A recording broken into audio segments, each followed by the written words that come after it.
Ladies and gentlemen, thank you for tuning in once again to Live with Andy DeBala, my backup channel. I'm your host, Andy DeBala, and we have a fun show planned for you. I don't know if it's fun. We're just gonna highlight some of capitalist America's boogeyman's George Soros's medical whereabouts.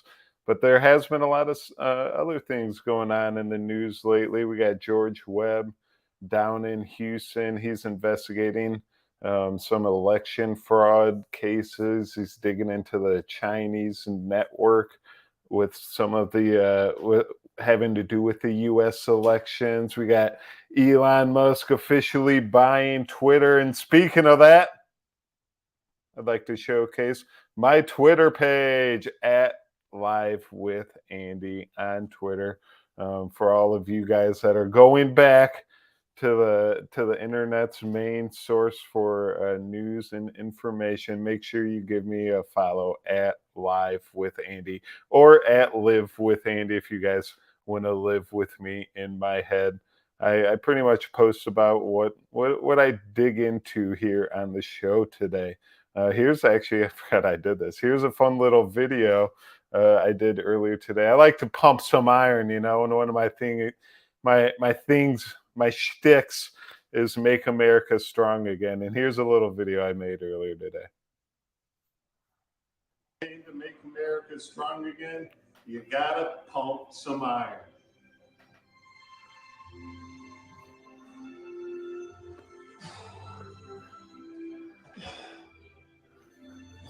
Made in America manufacturing. Ooh. Education is math, science, history, art, and problem solving, not social issues. Freedom of speech. Quit silencing journalists.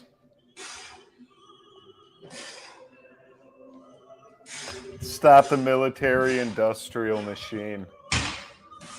Ugh. Vote in our midterms this next election, November 8th.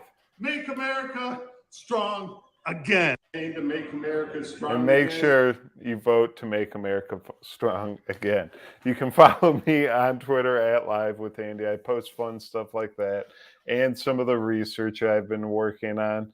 Also, make sure you follow my backup channel. I normally have my other channel at Live with Andy, but I currently have 2 strikes because I like to speak the truth here.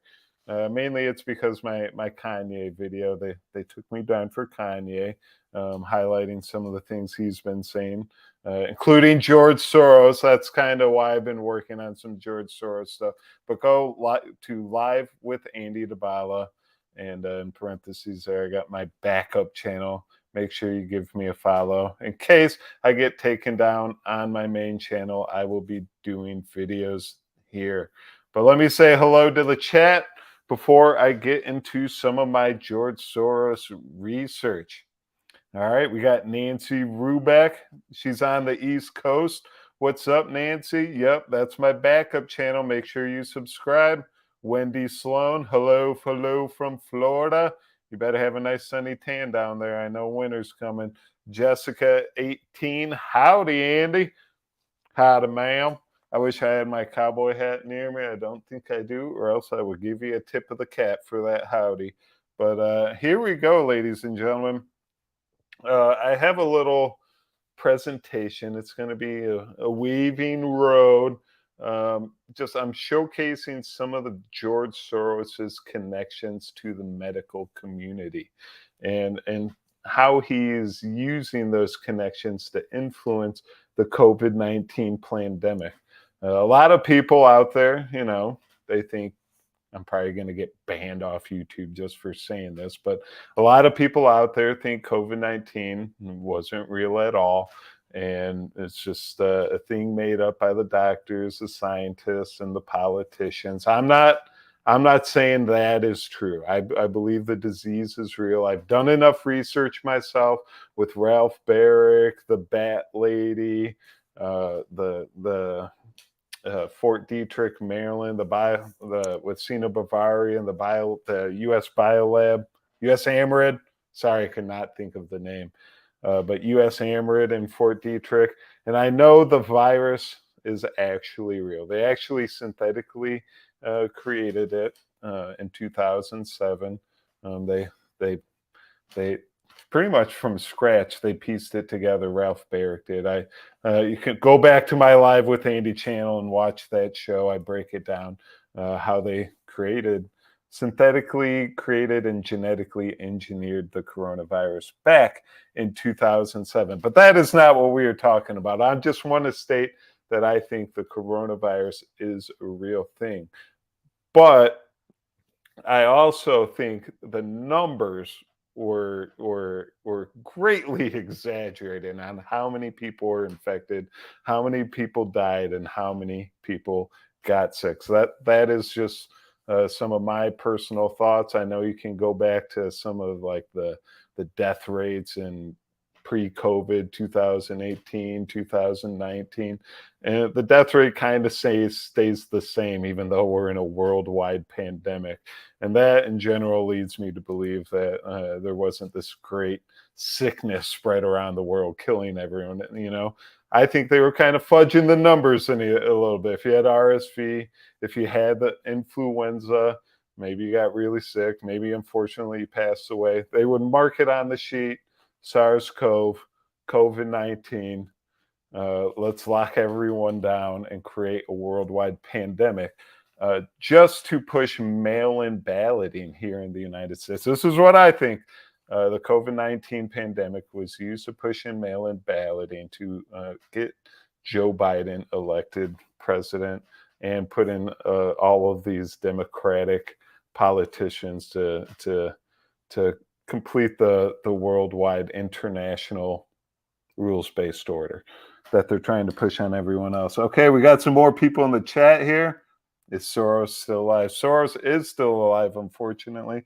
We got Norman Smith, Dave Fitz, aloha from Glacier, Washington, Stuart J. Smith. But all right, here, I'll start out my presentation. I think George Soros personally was behind the pandemic.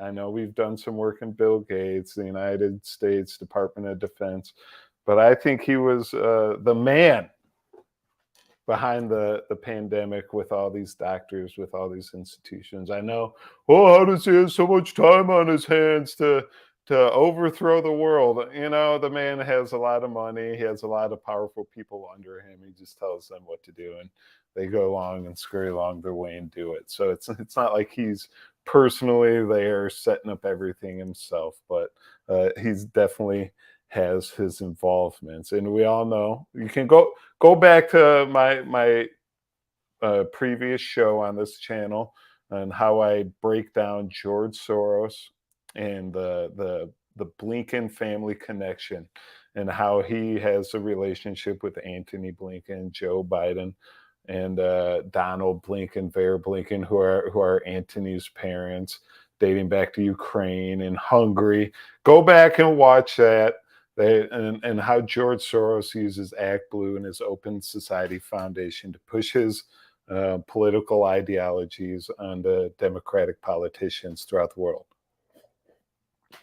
Go watch that, and that will kind of set the stage for what I'm going to get into here today. So, without further ado, we are now 10 minutes in to the longest rambling intro ever. I just kind of wanted to let some people file in here.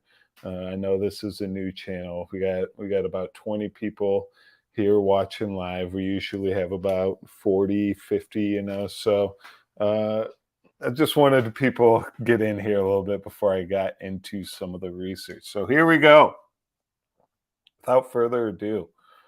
So the other day I stumbled across this article. I guess it's not really an article. It's a PDF. And in this PDF, I should have had it ready. It just says the letters to George at the bottom. And I'm just like, what the hell is this? Letters to George. And this is a document. It's like an ode to George Soros. It was his 85th birthday. And doctors from around the world, they were writing like love letters to George Soros. Here's a German doctor. I can't read Deutsch. So we're going to skip that one. Dear George, we have all to be very grateful that you are living such a long time and you have to do it even longer. Why? Because you supported very important activities for a better world. You were able to make money. Congratulations. But you are using it for important ideas.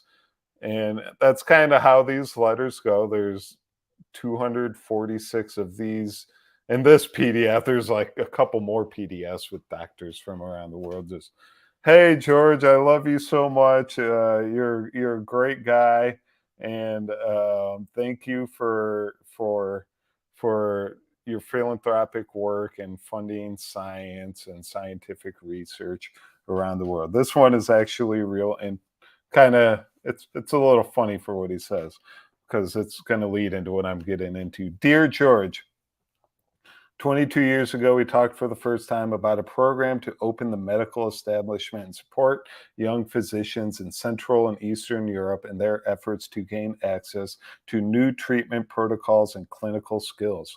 In the meantime, we have trained more than 17,000 young English-speaking physicians who caught the virus and are sharing their knowledge with colleagues at home.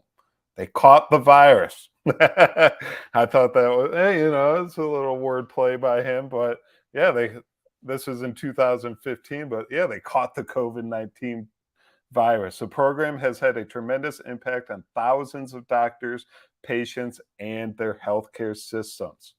And blah, blah, blah. On the 85th birthday, he talks about how many patients he's helped.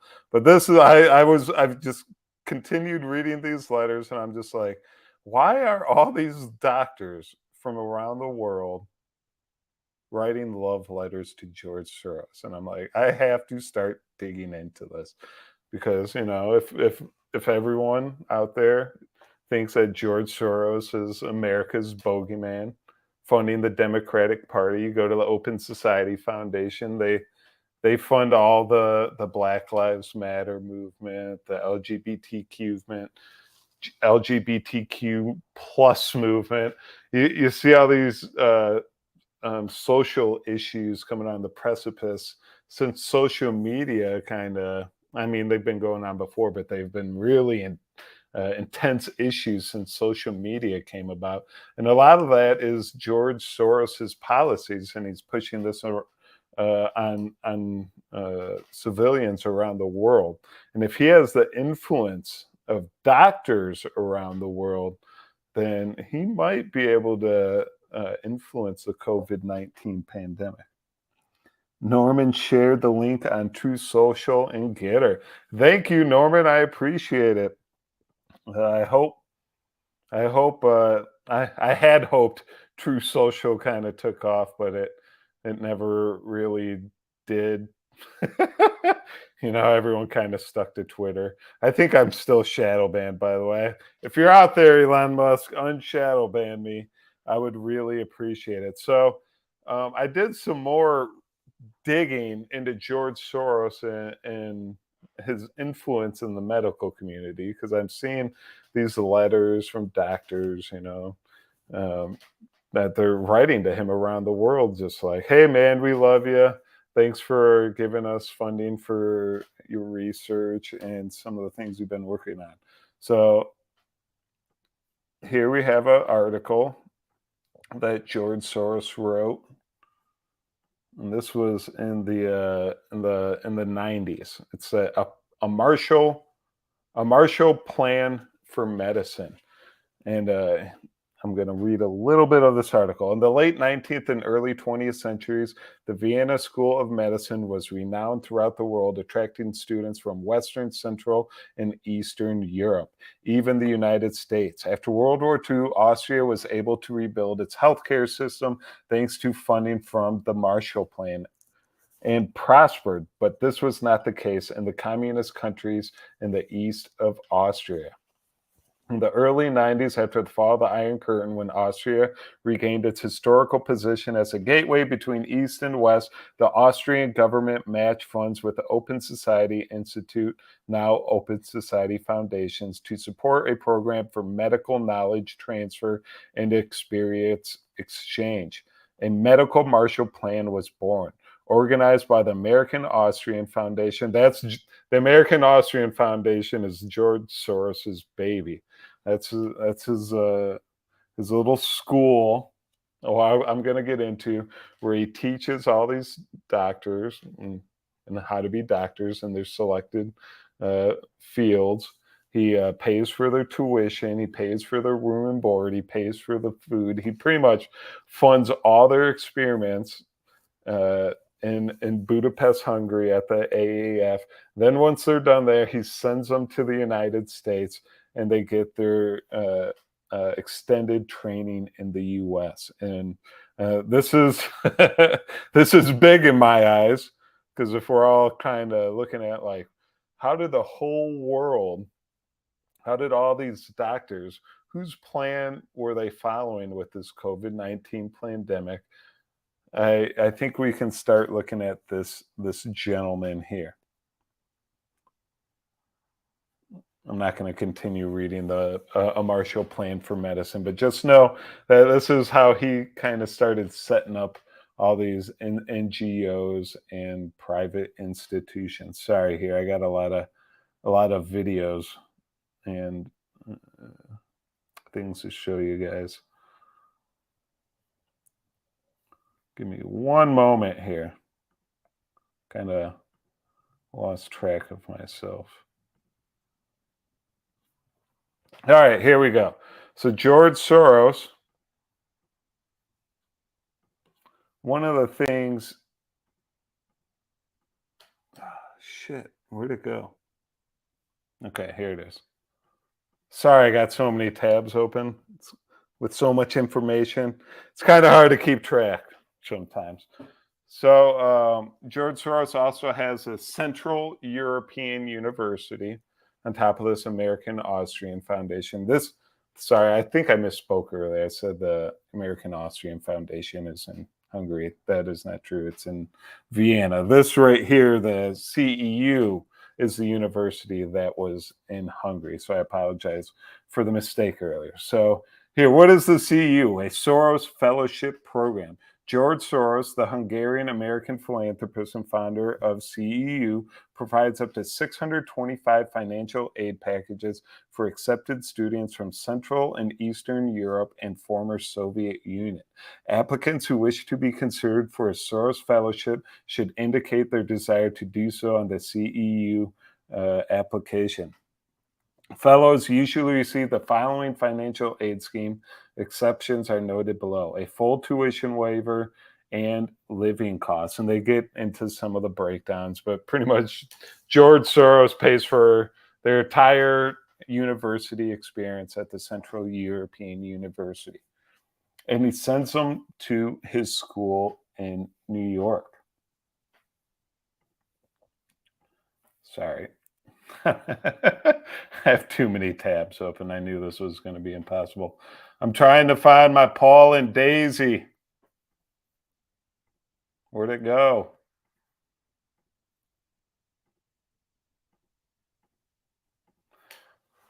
Show came to a screeching halt, ladies and gentlemen. Okay. So on this next article we have here, endowment gets 25 million boost. So once George Soros funds all of the university students at Central European University, and these aren't just like your average Joe Schmo doctors. These are like your heads of educational departments and universities, heads of surgical departments in hospitals. They're on boards in the hospitals. They have a lot of influence in the medical community. So once they get their education at Central European University, they send them over to the United States. And this is now, I don't know if many people know this, but George Soros has a brother. His name is Paul. Let me just put his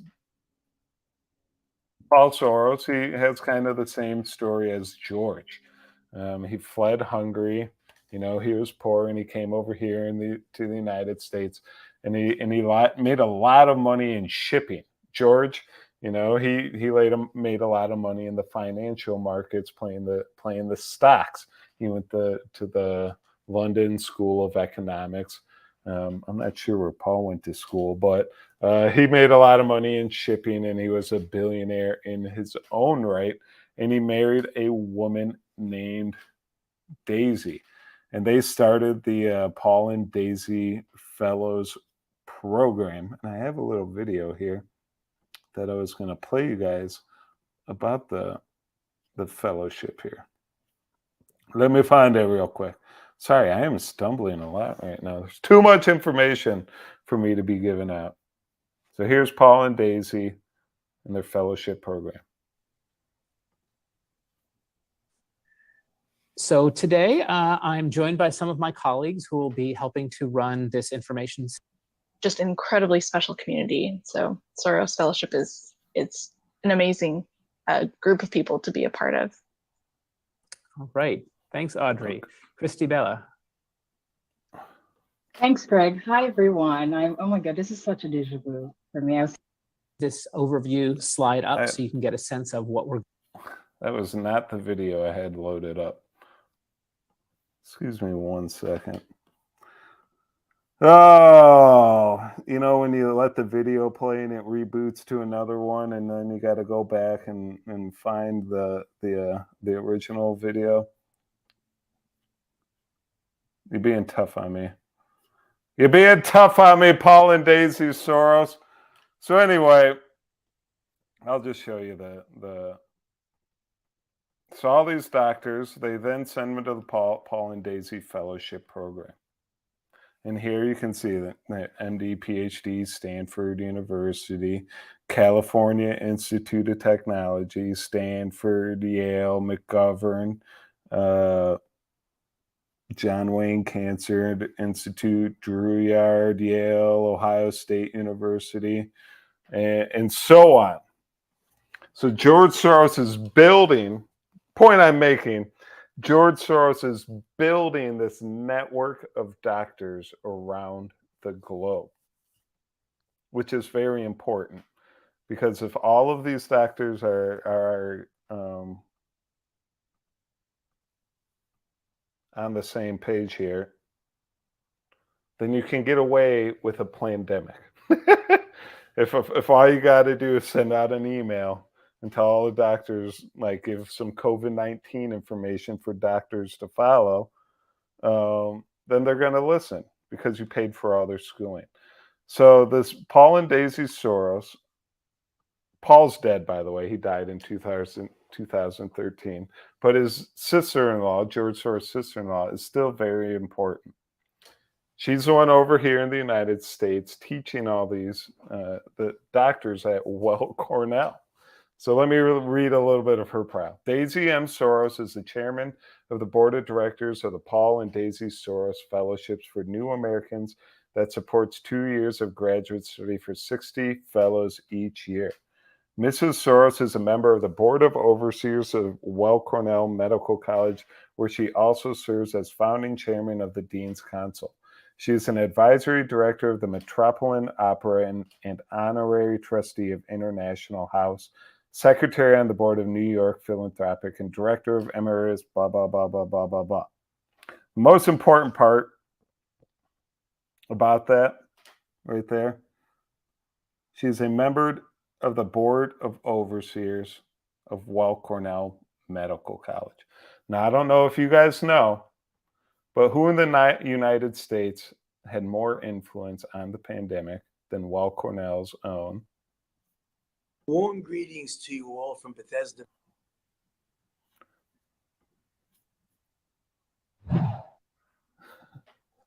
Warm greetings to you all from Bethesda, Maryland. My name is Tony Fauci, and I'm the director of the National Institute of Allergy and Infectious Diseases at the National Institutes of Health. My other day job there are no nights anymore, is as a member of the White House Coronavirus Task Force. I am wearing both hats today, and although I am unable to be with you in person, I am delighted to have this opportunity to address the class of 2020 of the Weill Cornell Medical College. Okay, I call it Weill Cornell. It's Weill Cornell Medical College. But if Daisy Soros is on the board of overseers, she actually is the one who's established the board of overseers at Weill Cornell University. And that's where Dr. Anthony Fauci went to college. You know, we have him here. He's addressing the graduating class of 2020. Do you not think that Mr. Soros could use his connection with Mrs. Daisy Soros in influencing Anthony Fauci's disposition on coronavirus? You know, you saw him in the beginning of the pandemic. There's videos out there where he's like, masks, you know, they really don't do anything for viruses, blah, blah, blah. He's almost laughing. Anyone in the medical community knows that masks are dumb. And then like 2 weeks later, he's like, mask, everyone should wear a mask and we need to not lock down society. So just keep in the back of your mind that the coronavirus was used for mail-in ballots. And a lot of Democratic policies have been pushed since Mr. Joe Biden got put into the presidential office. So I'm not going to play this whole video of Dr. Anthony Fauci speaking at Weill Cornell. I hope you guys are kind of following along with me. I know I'm jumping around here a little bit. I have organized notes, but they're unorganized notes because when I start talking, you know, I kind of like playing the things as I go here. And it makes me jump around a little bit and I lose my course, including where I'm at right now. So, where is it? Give me one momento here. There we go.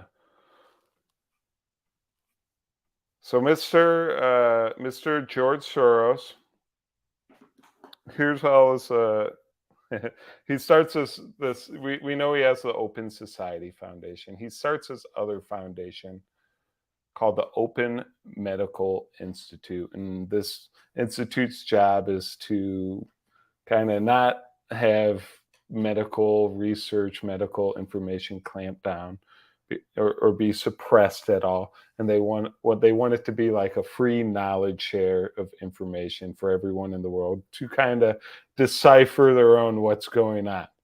And they want scientists in Africa to do the experiments that the ones in America are doing with this free information flow. Now, that is not what we saw during the pandemic. If any scientists came out against COVID-19, they pretty much were getting locked out of their Twitter account, locked out of their YouTube account, and so on. But here I have on the screen the amount of faculty members the Open Medical Institute has trained. They've done 770 different seminars. They have 25,000 different fellowships, and this was as of 2021, and they've been in 63 different 129 different countries in 2020, 63 different countries in 2021. They've held a bunch of different satellite symposiums. So these doctors, I'm just trying to give you an idea of like how far spread around the world they are.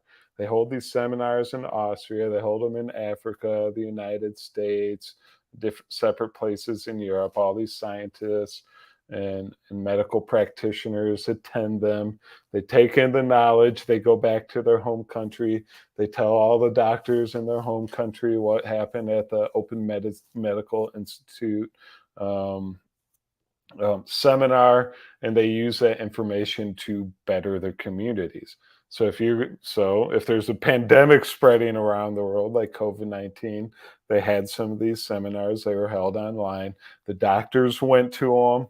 They went back to their home countries and they told their home countries how to deal with COVID-19.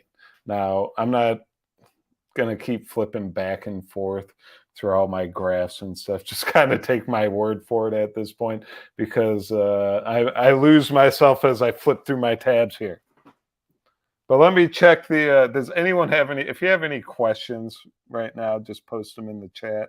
I know I'm kind of jumpy as we speak, jumping around from point to point. So, and it's been a while. This is what happens when they ban you on YouTube. You get in it's like playing basketball. It's like playing a sport. You get in the groove. You're out practicing every day. Your muscles are used to it. Your body's used to it. Your brain's used to it. It becomes natural talking on camera, showcasing your research. And when they ban you for a week, they ban you for 2 weeks. You get what I'm doing now. I can't speak. You're like, Andy, you having a brain aneurysm tonight? Go take some Adderall or some shit. Go see a doctor and get on some Adderall, because they're not making any sense. And this is kind of the point of what they're doing. They give you a strike, they ban you for a week. I got 2 strikes on banned for 2 weeks. I had to set up a whole new channel, and it just throws you off your groove completely. So I appreciate you guys bearing with me while I jump around here in my presentation. Right now, I'm just showcasing all the connections that that George Soros has with the medical community. So, Weill Cornell, we've established that Daisy Soros, she's on the board of overseers at Weill Cornell. She actually established the board, which means she could possibly have some influence over Anthony Fauci. I think she does 100%. So Weill Cornell, they hold this event every year with the Open Medical Institute. I just showed you the figures, how many fellows they have spread across the world. And it's called it's called Music for Medicine. And it's actually this it's a high class event. It's put on at Carnegie Hall. Weill Cornell they have their own dining hall at Carnegie Hall where you can rent it out, and they hold their medical forums there and symposiums there. They also do this Music for Medicine every year. And in 2020, when the pandemic was raging on, the Open Medical Institute, which is George Soros's Open Society Foundation's medical establishment, the Open Medical Institute, they got together with the World Health Organization, they got together with the CDC, the NIH, and Weill Cornell, and they put on this Music for Medicine. And here is Dr. Anthony Fauci at the Music for Medicine gala, as they call it, gala. Of the National Institutes of Health, who will speak to us about COVID-19. On behalf of the entire community, we thank Dr. Fauci for his leadership and his will to fight off this coronavirus. Thank you. Greetings. My name is Tony Fauci, and it is my great pleasure to speak about COVID-19 at the Open Medical Institute's special program. I also thank you for all your good work, especially. Now, the Open Medical Institute is George Soros's baby. Just keep that in mind. Let's see if I had a quote from him somewhere about the Open Medical Institute that I can't find at the moment. But yeah, it's George Soros's baby. And if Anthony Fauci is not only is at the Music for Medicine, he gives him his due, the Open Medical Institute, and he's going to go on he's going to tell all the fellows, this is like you doctors around the world, they're coming to this Music for Medicine event that's put on by George Soros, and he's going to tell all of them how to deal with the COVID-19 pandemic in their home country, pretty much. During these difficult times. As you can see from this first slide, I'm going to be addressing with you today the public health and scientific challenges of COVID-19. This is a slide of the cover of JAMA from January of this year, in which my colleagues and I wrote a viewpoint. This was very soon after the recognition of this new pandemic coronavirus. And I chose the title, Coronavirus Infections More Than Just a Common Cold, not at all to be facetious, but to point out to the readers of the viewpoint that we have had experience with coronaviruses for decades and decades. In fact, as shown by this phylogenetic tree of the coronaviruses, there are a number of human coronaviruses that are designated in red letters, as you can see in the beta coronavirus section, very closely related to animal coronavirus, particularly bats. The 4 coronaviruses that are highlighted in yellow are the 4 coronaviruses that account for about 15 to 30% of all of the common colds that so many of us experience it repetitively each year, usually during the winter months. Then, so I found that interesting that he states right there that mind control, his voice is demonic. I kind of wish my voice sounded like that Dr. Fauci's sometimes, because I hate listening to my voice. Everyone's like, hey, do you have a good voice? But I hear a frog. Ribbit. But yeah, I find it interesting. Here, that's what Anne Marie said about Fauci's voice. But I find it interesting that he said, he admitted right there, coronaviruses, those 4 that were highlighted in yellow, NL63V229E, HQ, U1, and OC43, those are associated with the common cold that you receive every year. So that's just, you think they'd be able to fudge some tests? in 2002 and in 2012, we had our experience with the first pandemic coronaviruses. Many of you recall the severe acute respiratory syndrome. And this is all after gain of function experiments done by Ron Fauci and the lab there, in the Rotterdam lab there in the Netherlands. There's a lot of gain of function experiments that happened. I don't think the first SARS pandemic would have happened without GOF. Which began in Guangdong province of China, jumping from a bat to a civet cat to a human, leading to a pandemic of over 8,000 cases and close to 800 deaths. It was contained completely by public health measures, likely because although it spread well in iatrogenic settings, it did not spread globally in a very efficient and effective manner.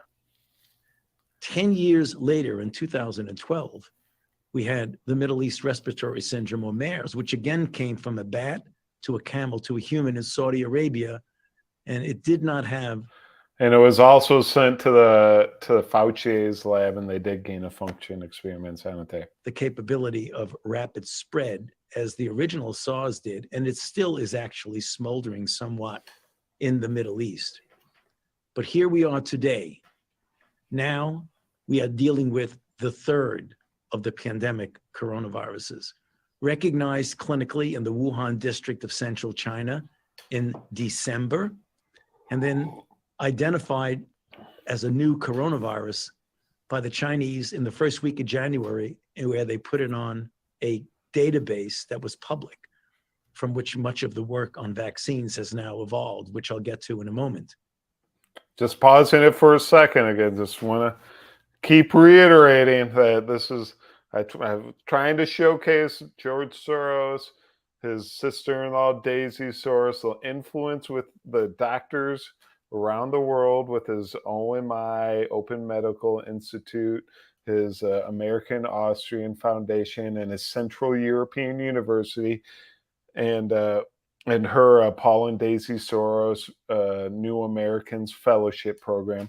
They have all this influence over all these doctors and medical, I'll just call them medical elites throughout the world. And this is like kind of what happened in this is like the video they showcased all of them. Like, this is what you go back home and tell your country. This is how you lock them down. This is how we all stay on the same page. And I'm sure they took this clip from Fauci right here and just like, make sure this is your reference point moving forward if any news agency starts asking you about coronavirus. So now what we have is a SARS coronavirus. And notice the proximity to the original SARS, which essentially triggered a change in the nomenclature. So the original SARS became SARS-CoV-1, and the new coronavirus became SARS-CoV-2. So speaking of nomenclature, what we have is a disease designated as COVID-19 for coronavirus disease 2019 as the disease. And the novel coronavirus, as I mentioned, is now called SARS-CoV-2. So what has this brought to our planet? The most devastating pandemic of a respiratory illness in the last 102 years since the famous or infamous pandemic of 1918. Now, as of the 23rd of November, close to 60 million cases globally and about 1.4 million deaths. We in the United States of America have been hit the hardest of any country in the world, with 12 plus million cases and over 250,000 deaths. Now, I find that point very interesting as well. Why is the United States, who's supposed to be like the top of the world in the medical community, we spend all this this money on it, all this money on research around the world, trying to limit pandemics. We fund research everywhere. Like, you know, we're just afraid of dying in the United States. Why are we the country that's hit the hardest when it came to COVID-19? Oh, it's because they're the melting pot and you had a bunch of people everywhere and then they came back home and it spread.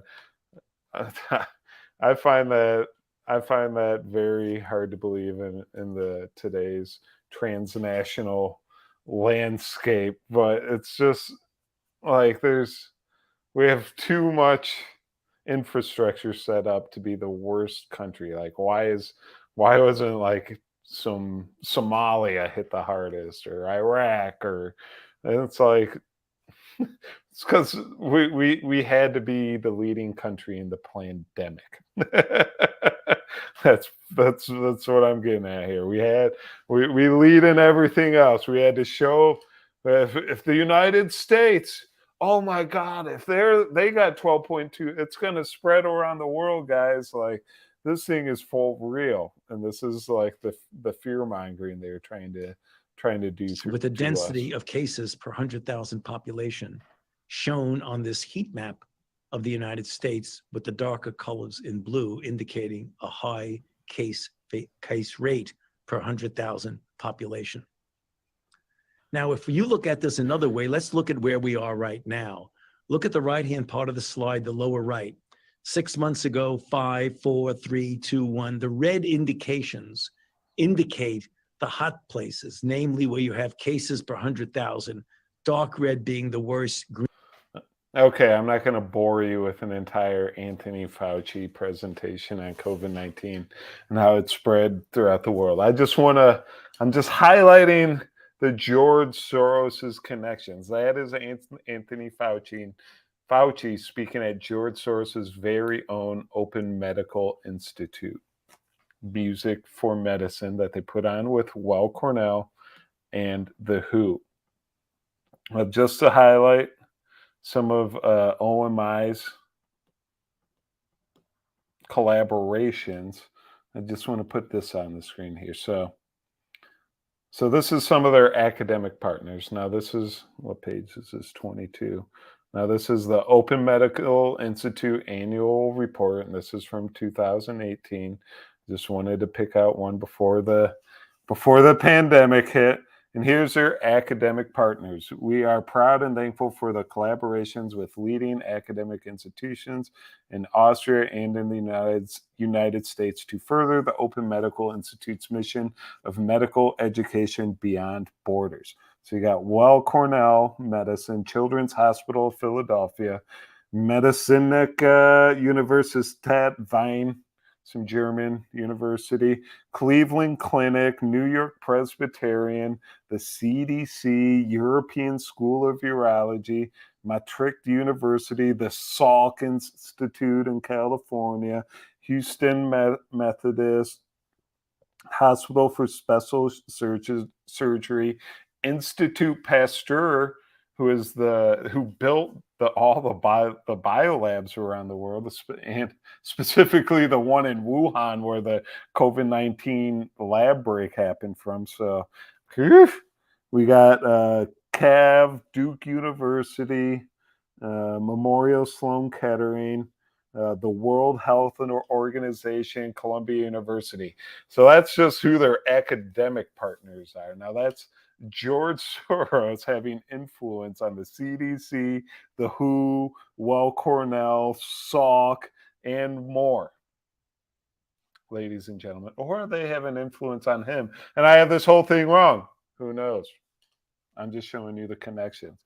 And here are some of their funding partners and sponsors. The AAF and the Open Medical Institute are profoundly grateful to leading sponsors and the many others who support our work. Federal Ministry, Republic of Austria, the Wiener Philharmoniker, Open Society, the Raiffeisen Bank International, Eli Lilly, Siemens. Anyone else in there that's big that I know? That's all I know off the top of my head. There's some, but you get the point I'm making. George Soros, surprisingly to me, when I originally saw these letters to George Soros, I was like, what? George Soros like has influence over the medical community? I'm like, in what way? It's like, little did I know, he trained them, housed them, fed them, sent them to the United States, trained them, housed them, and fed them in the United States, and then made connections for them in their professional career to get jobs, to get good jobs at different institutions around the world. And here they are just thanking him.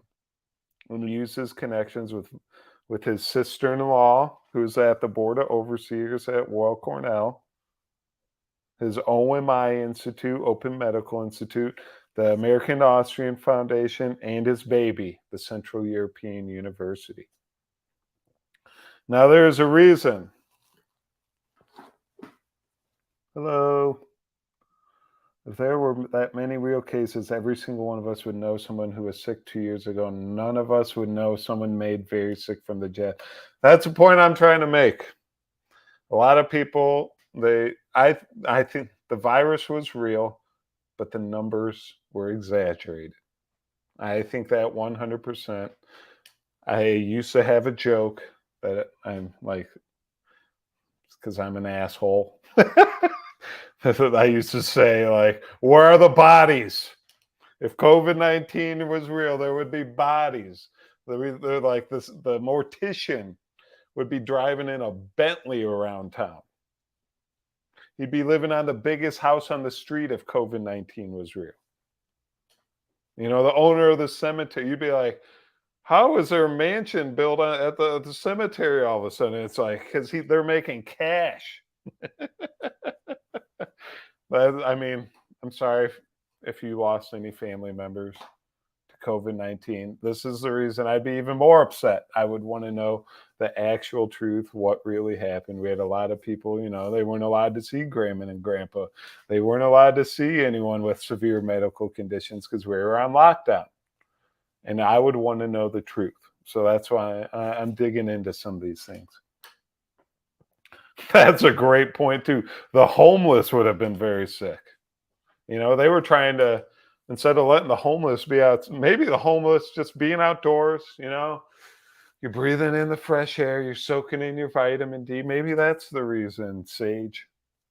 Maybe that's the reason they didn't get sick.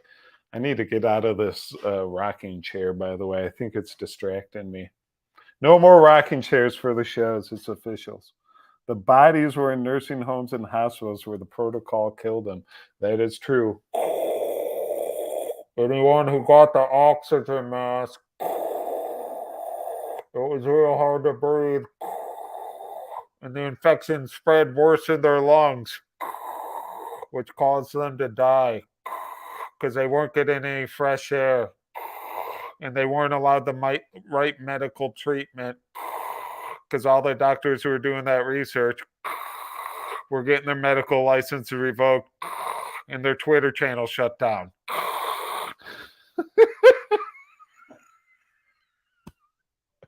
Oh, it's taking me a while to warm up this time. I can't believe I kind of want to do the rest of the show like that. I think it would be a little bit more entertaining than my frog voice here.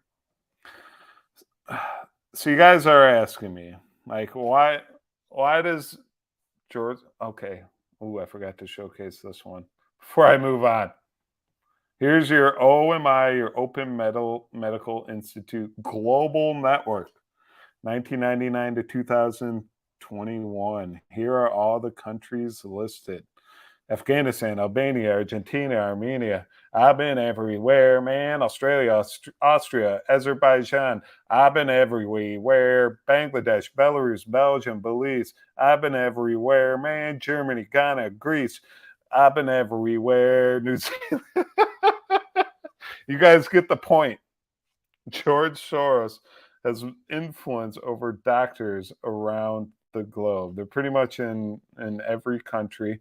Here we go. They got 848 North and South America, 1,116 in Western Europe, 595 in Africa, 16,000 in Central and Eastern Europe, 5,000 in South Caucasus and Central Asia, 441 in Middle East, 205 Southeast Asia, 3,421 observerships, 25,000 fellowships. They're in Russia, Mongolia, Kazakhstan, Czech Republic, Ethiopia. They're in all the non-NATO countries as well. They're in 128 countries around the world.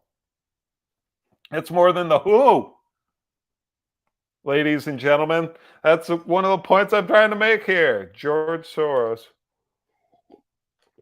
has more influence over doctors than the WHO because of his Open Medical Institute.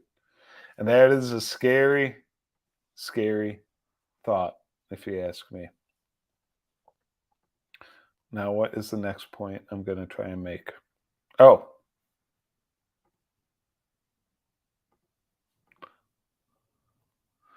I guess this is just a little video showcasing what the OMI, they have this brain gain initiative. It's what they've been working on here, where they're trying to spread knowledge.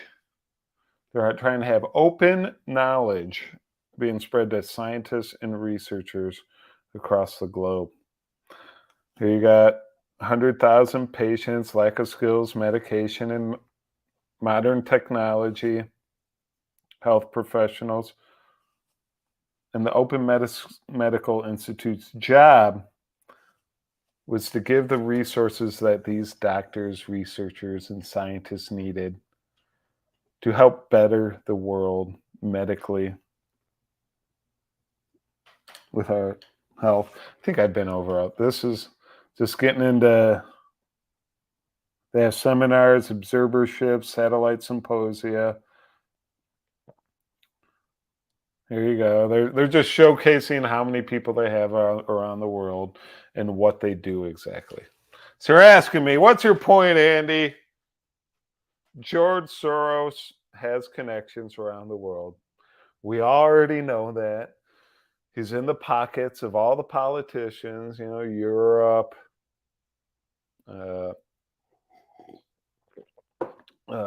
United States, Canada, South America. He's funded a lot of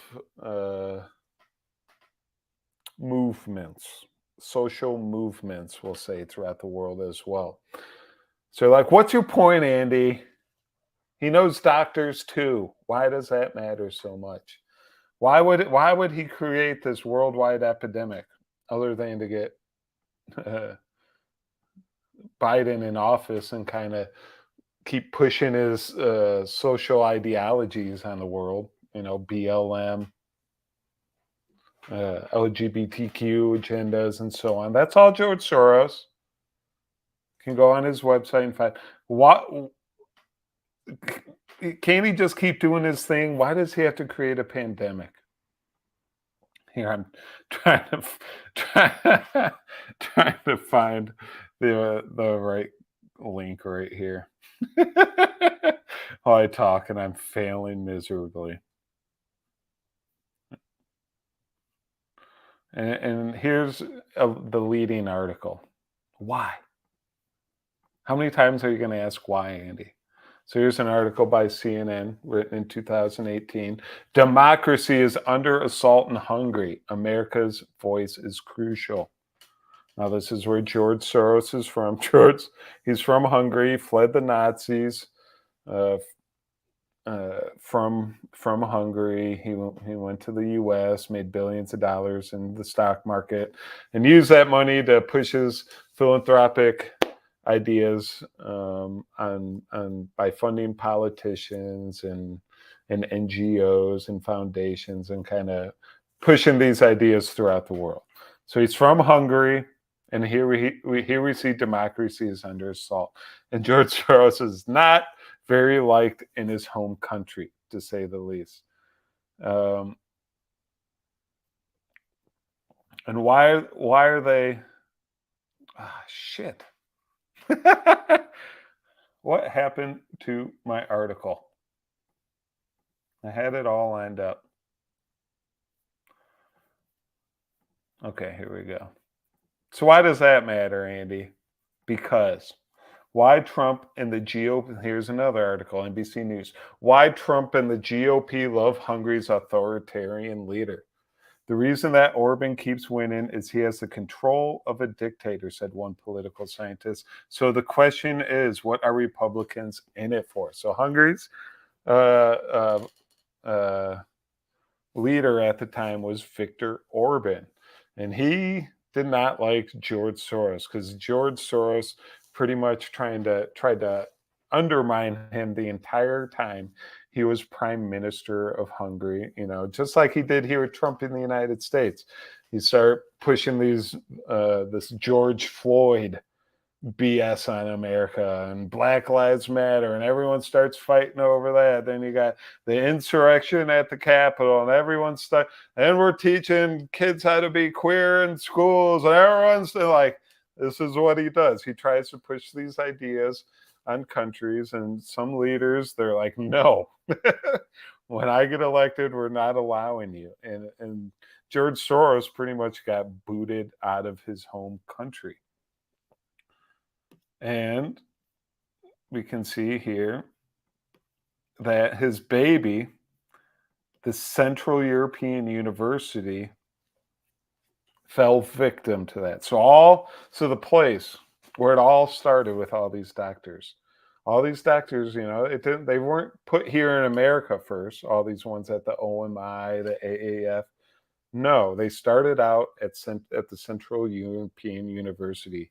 If you were like a real smart kid in like small town Europe, small town Africa, wherever you were from, and you didn't have the funds, George Soros would pay for you to come to his university. He would train you, house you, feed you, and then he would send you to the United States and put them through the American system as well. And so this Viktor Orban, he shut George Soros's babies down. So all these doctors, this worldwide network of doctors that got trained at George Soros's school, the Central European University. Sorry, that's a tongue twister for this slow talking, big tongued gentleman. So all these doctors around the world that got trained at the Central European University are angry at who? Viktor Orban and the orange boogeyman, Donald Trump. So because Donald Trump didn't push Viktor Orban more into like keep and staying away from George Soros and keeping away from the Central European University, Viktor Orban was allowed to use his leadership in Hungary and shut down Mr. Soros's university. And they blame Trump. So if George Soros has this personal vendetta now, against Donald Trump, he's like, I can picture him crying, just I can't do his like he sounds like a Nazi. You shut down my university, Mr. Orange Man Bad. So George Soros uses his like political influence, I'm thinking, to get Trump out of office. And what does he call this, ladies and gentlemen?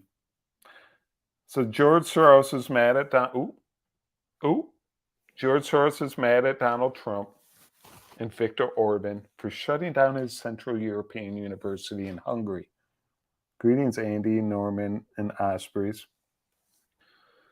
So in retaliation to this, George Soros takes offense. He's like, educators around the world, we feel threatened by these causes. Like, we're just trying to do academic research here and you're shutting us down? I don't like that. So what do they create? They create a network. And this is in 2019, mind you. They create a network called the Scholars at Risk Network. Now, I want to ask you, ladies and gentlemen, what is the acronym for Scholars at Risk? SAR.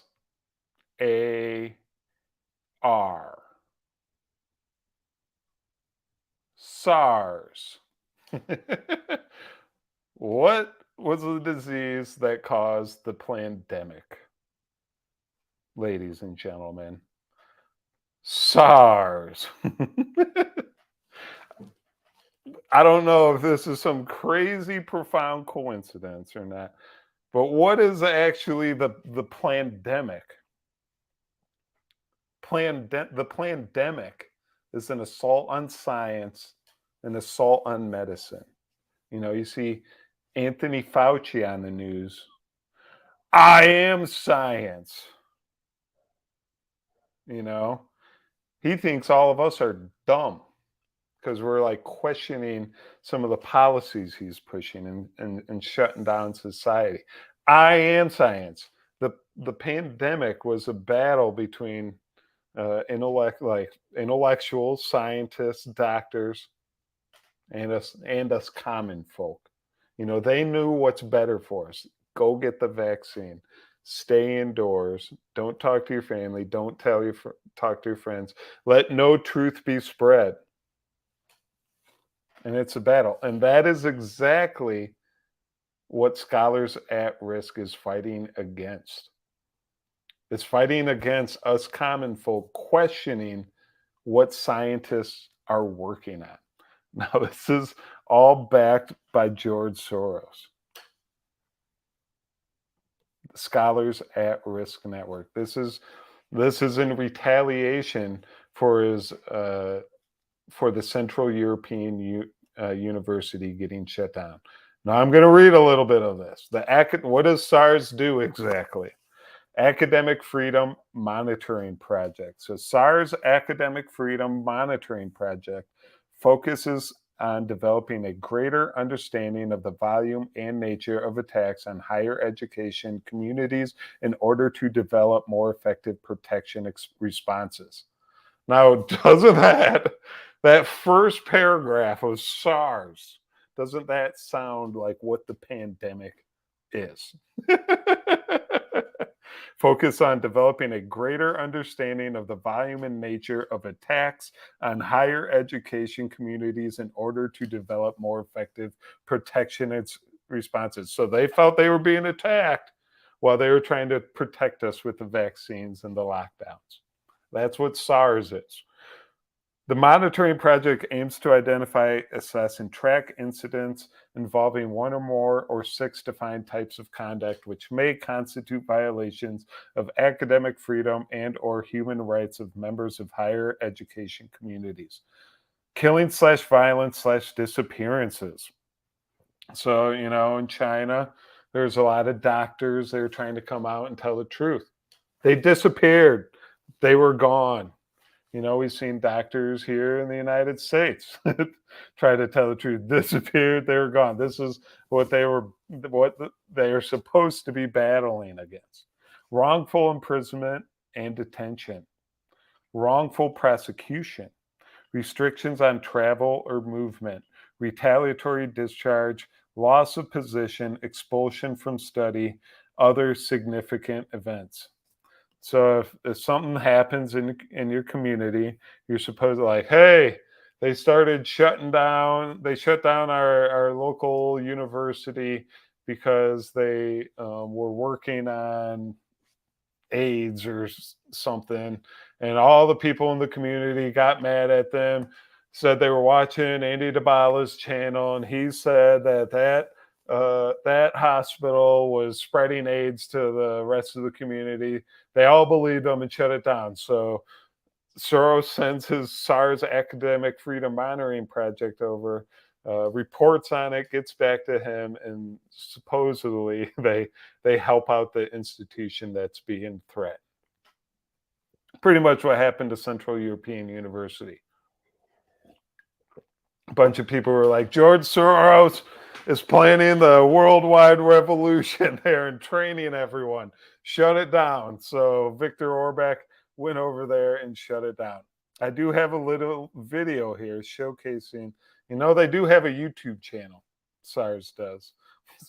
They don't hide this information, ladies and gentlemen. But they have a little YouTube channel here. And here's the intro to what SARS does exactly. Scholars ask questions, and that can be very threatening to authorities whose power depends on controlling information and what people think. When they can't speak, we don't hear. It starts with whispers, warnings to keep silent, to stop asking questions. When they're censored, we are censored. For those brave enough to keep going, the risks grow. Every year, thousands of educators worldwide are harassed, censored, imprisoned, even tortured and killed for their teaching. When they're at risk, we are at risk.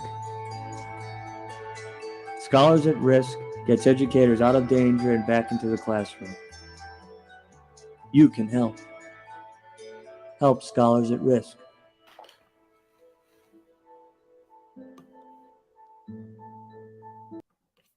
So there you have George Soros's Scholars at Risk Network, SARS, that was created in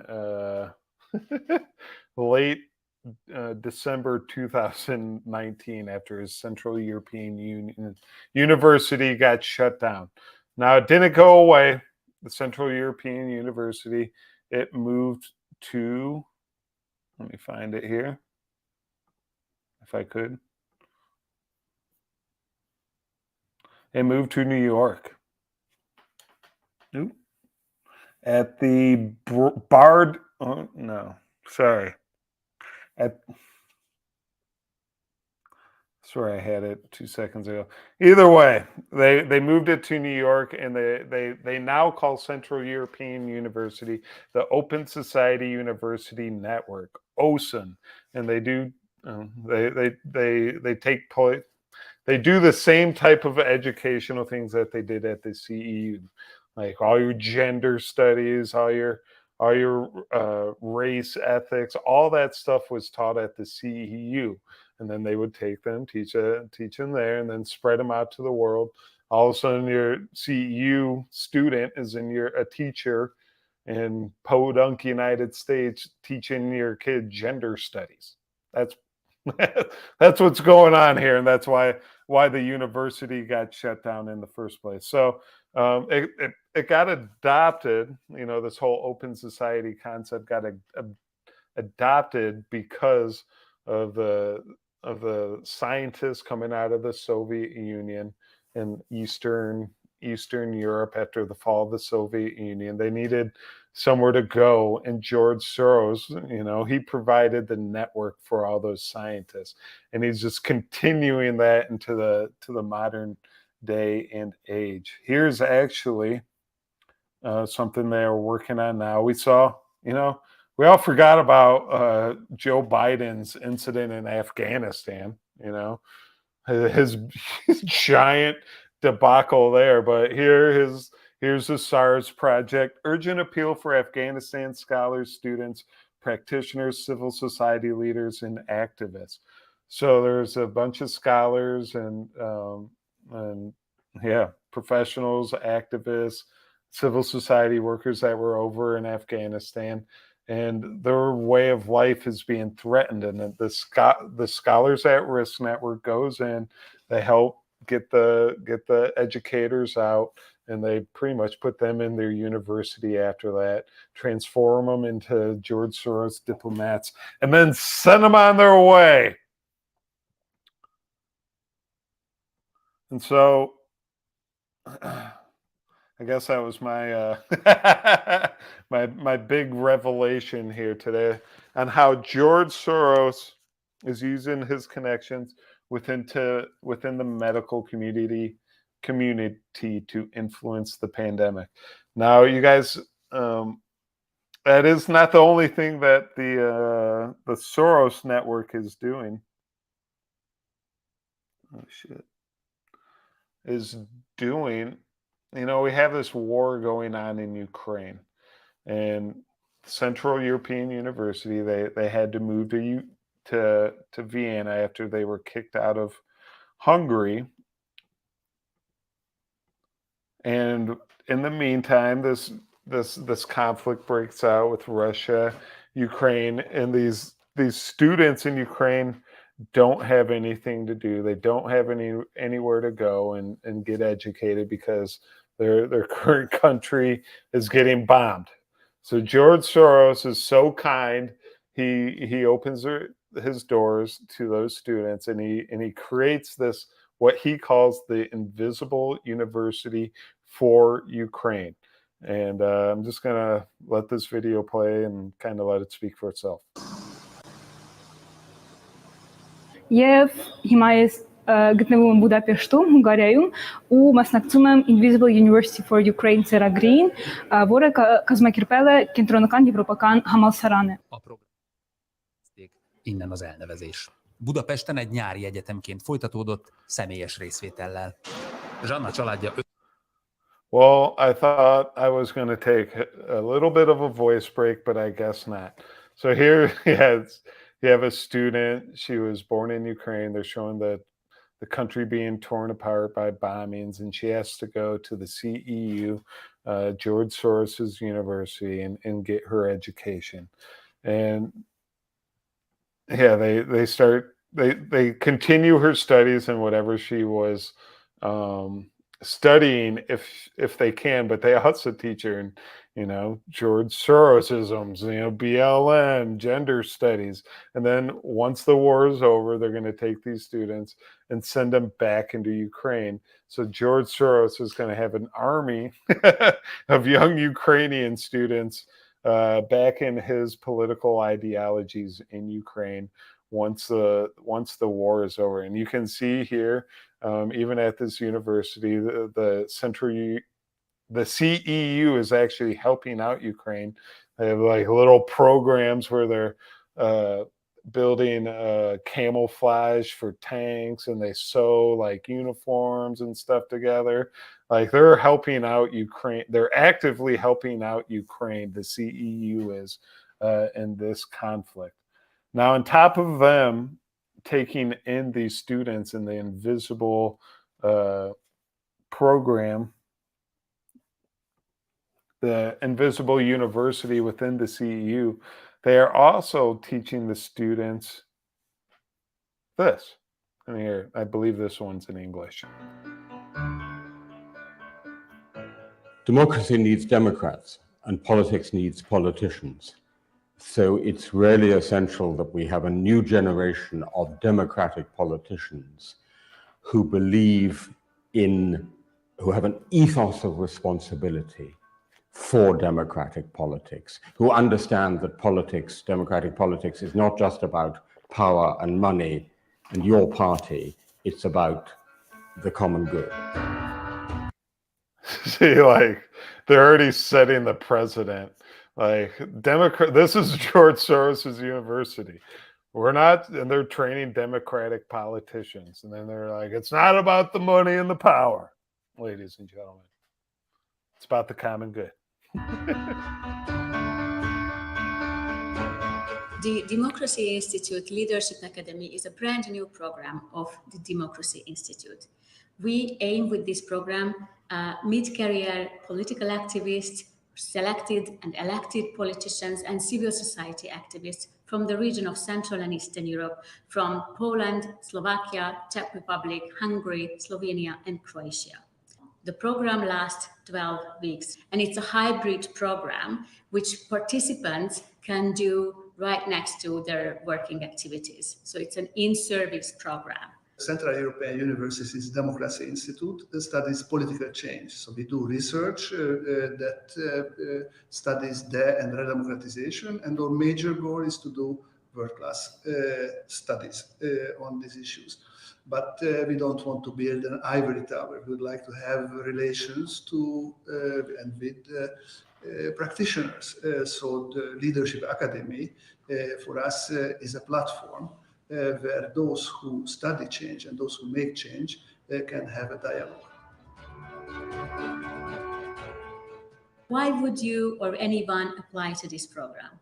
First of all, the Central European University's world-class faculty would provide an overview on contemporary global challenges. The climate change, technological revolution, migration and demography, and the global political shift are all questions that today politicians and political activists must be aware of. Our interactive courses will specifically focus on democratic practices, for example, democratic mobilization, deliberative practices, and all kinds of ways how today politicians can work in a properly democratic environment. We also provide selected participants with very essential leadership skills. Leadership skills, for example, like negotiation, strategic forecast, or communication, which are very concretely practicable in their daily work. And finally, this program will offer an exclusive networking opportunity among fellows with faculty, and also provide an opportunity for long-term alumni, which can support fellows over in their professional life. Many people coming into politics, trying to do good liberal democratic politics, feel very alone. Bringing people together shows you that you're not alone, and you learn from each other's experience. Secondly, there is actually a body of accumulated experience about what to do and how to do it and how not to do it. So I think, like anything else in life, the best way of learning is from other people who've done it before you. So if you want to be a politician in Eastern Europe under George Soros' regime, go to the CEU, get your education, you know, get developed in climate change, gender studies, LGBTQ studies, and then go get sent out into the world and use what you learned at George Soros University and push that on civilians in your community. Now that's what George Soros's goal with the politicians is. And I highlighted what he was doing with the doctors as well. You know, you send them to see you. You train them in the democratic process in the United States. They get thrown into the U.S. Education system, get trained to be doctors. And George Soros pays for it all. So when you get sit out in the world and you get the COVID-19 what to do email with Anthony Fauci's name on it, you follow orders.